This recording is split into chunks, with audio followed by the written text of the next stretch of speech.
köla. Hej, hjertelig velkommen til Vakerlodge.fo. Hetta et framhald av Ruth kapittel 3. Og minnesørende for hese vikner Matteus 6:3-4, som minner ikke lykke det. Og ikke en vinning for de som klarer minnes til det. Henta kapitlen har vi bort opp i 4 parter. Hesen kapitlen vel styrtere enn kapittel 2. Men vi får lese henne kapitlet sammen, og vi får stikke av i de partene som halver og medtallig avhåver. Og det ikke lei om alle partene ikke lykke lenge. Og det må også sjekke mitt mål sin for køla. Så Ruth kapittel 3. Og hvis tid har fyllt vi inntil videre, så skriv lykke hjerte kommentar så at jeg kan studere hvordan jeg har fyllt vi alle 3 vikene. Så jeg vet at hit fylger vi. Jeg har det så cool. Så takk for det som fylger vi. Og jeg synes det kan stå på hit etter som videoen i sommerfriene, for de får fri. Så vi får lese 4 av de første versene, og i utskriften til leseversene Naomi gjør Ruth råd. Naomi vermer henne sier nå vi henne, «Døkter min, skulle de ikke hjelpe deg å finne hjem så du kan ha det godt? Hør nå, Boas kvarstjetten du har vært sammen vi, han skyld med okkara. Nå i natt kastar han bygg av tresjeplasset. Vaska der nå og salva det. Let det ui og for om av tresjeplasset, men fær så av sted at maver ferdig ikke er sutja, før han lever at ete og drekka. Ta han som legst, ansatt av etter hver han legst seg. Fær så og lytt og kappan ved føtterne seg. Legg det her, han skal da si at her hva du skal gjøre. Så vi sutjer at Naomi sier Ruth nok grønnelige hva du skal gjøre, plutselig hun skal spørre Boas om å løse henne og giftes ved henne. Og Ruth har også en bruk for å få vite akkurat hva hun skulle gjøre, til hun var med å bytte, var fremmand og kjente ikke syner og gjørsel. Så jeg leser vi versene 5-6, og her i utskriften Ruth gjør etter ramen fra Naomi. Hun svarer, jeg skal gjøre alt det du sier. Så får han om han av kjersteplasser og gjør du applan host som vermer henne og hei avlagt henne. Ta i boa seg etter drutje, vær han ikke vonlig. Får han og leies vi enda kondungans. Ta kom og spekle og lytte opp kappan med føtransere og leies i her. Så Ruth lustar vel etter det som Naomi sier, og gjør etter det som Naomi sier. Etter Boas lagstor så fer Ruth og legger seg under hodene av kappa Boas her. Og dette virker ganske ordentlig løye og akkurat det, og vi tok så bare, hva skjer det? Men dette var en vanlig sier og i Ursel. Ta i en kvinne som spyrja en mann om å løse henne. Og vi tok så ganske, det ikke løye fra et knæ i det. Og på samme måte det heller ikke løye for deg at lytte opp kappan og legge oss i her, lukket som viser ikke at du skal løse meg.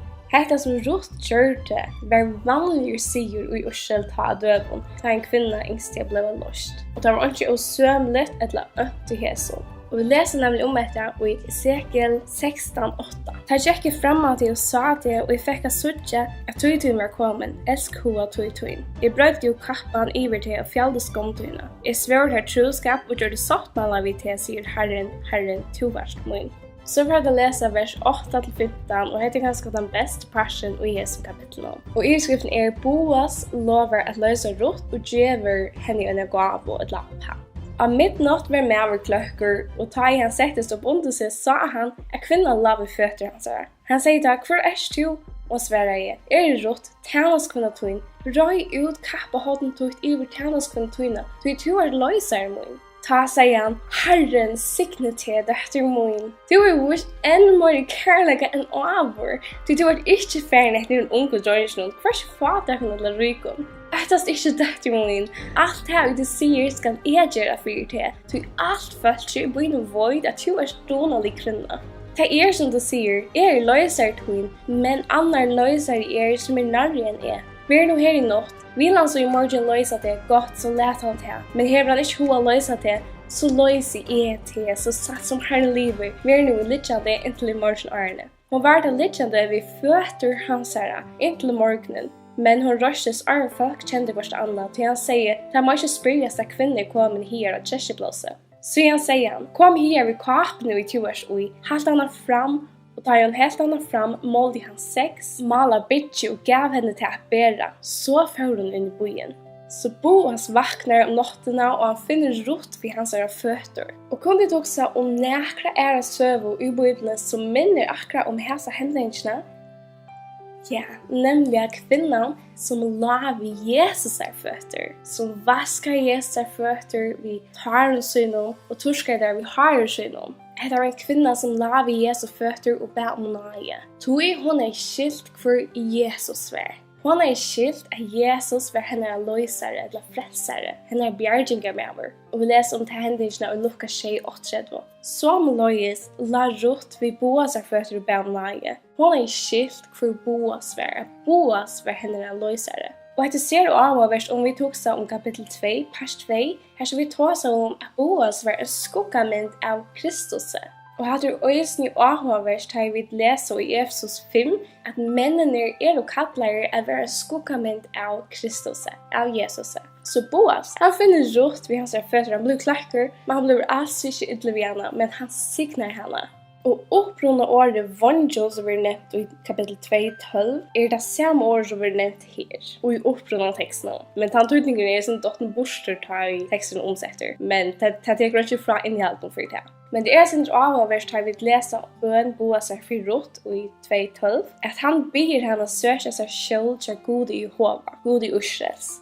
Och det gör hon sökte sig själv till Gud tjökna Boas. Och det här kunde Boas inte säga nej till han som hej ber för henne. Och han kunde helst säga nej till en kvinna som var så donalig som Ruth, som var så arbetsam som Ruth, som var mer värd än dyra perler. Så Ruth har ment ögonen om kvinnorna i årtöknen ögoneträdvå.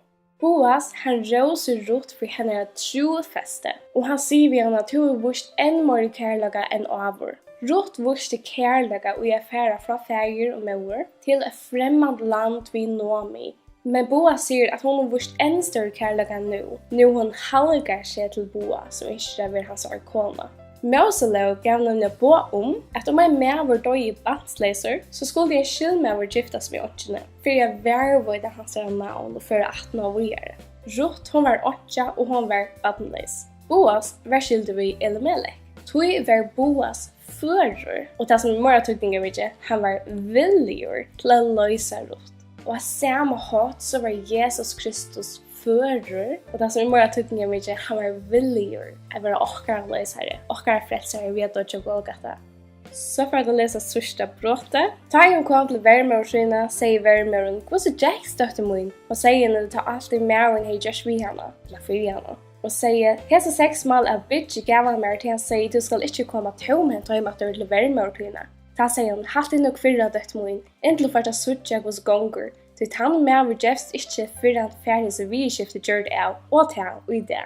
Så Ruth helse tjaboa sine lytte løtta træt, men åren Ruth for heim så færre hun patt fra boase, eller en gav som mye av bygge. Boas har sagt vi henne at hun måtte ikke få tomhent høymatter til värmeordene.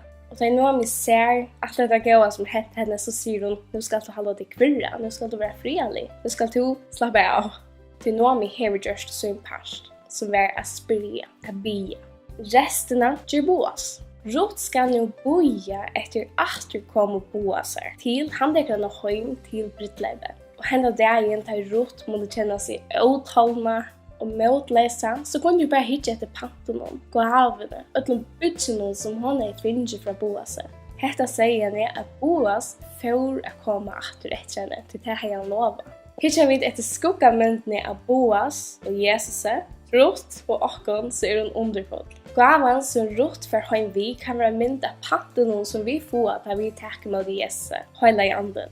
Hela anden ger att vi inte är tomt här av folden, men att vi tar en talsman. Han minner oss nå at Jesus får komme att kjøtt, du det hever han lova. Lika som Nomi sier vi Ruth, nu skal du holde deg fyrra, så er jeg vid oss at boja i tolvne og i vantan til at du kommer Jesus her. Hela en kjemer og teker det tryggvandig høym til Brittleib Lampsens, som er mynd av himmelen. Og at boja, det er nemlig den trovlaste parsen, men det tar vi ikke mer kunne gjøre, men må vi være tålen. Men tar vi känna på motleis, ganska som Ruth gjør det, eller vi er åtålen til Jesus kommer efter okkom, så kunne vi minnas lyftene og i Bibelene, og panten hele anden som bor i okkom. Hette er god giv i okkom, minna okkom at han kommer kjøtt efter det han lover. Svackust. Jag älskar att läsa Ruths bok. Och ännu mer samma vi tycker och dela allt det som är för borsur och höra från tycker det som tid för borsur. Ruth är en romantisk men en verklig händing. Och just en verklig händing för oss i våra liv. Har vi mött Jesus. Och hvis du inte mött Jesus så vill jag att du kan möta någon tack emot honom som till någon personliga frälsare, att din personliga lösare. Ruths bok minner mig om hur tjonabandi eller hur øyer å være. En øymynd av Guds kærlighet til oss. Akkurat som vi leser om i Efesos 5. Jeg vil mange rørt av å lese Ruths bok, og det tror hun minner meg om mine støv og for Jesus. Hun minner meg om hvordan Jesus elsker meg, hvordan Jesus får noe for meg. Så jeg vil si takk for i dag. Minst til å følge dere på YouTube, Facebook, Snapchat, Musical.ly og alle hinne milene som vi da. Og takk for det, og takk for tid til dere som minnes med og sola mer i sin versjon vi tykker på noen oss fremveges. Minst til å ha næst for det for at jeg har kapittel 4. Bye!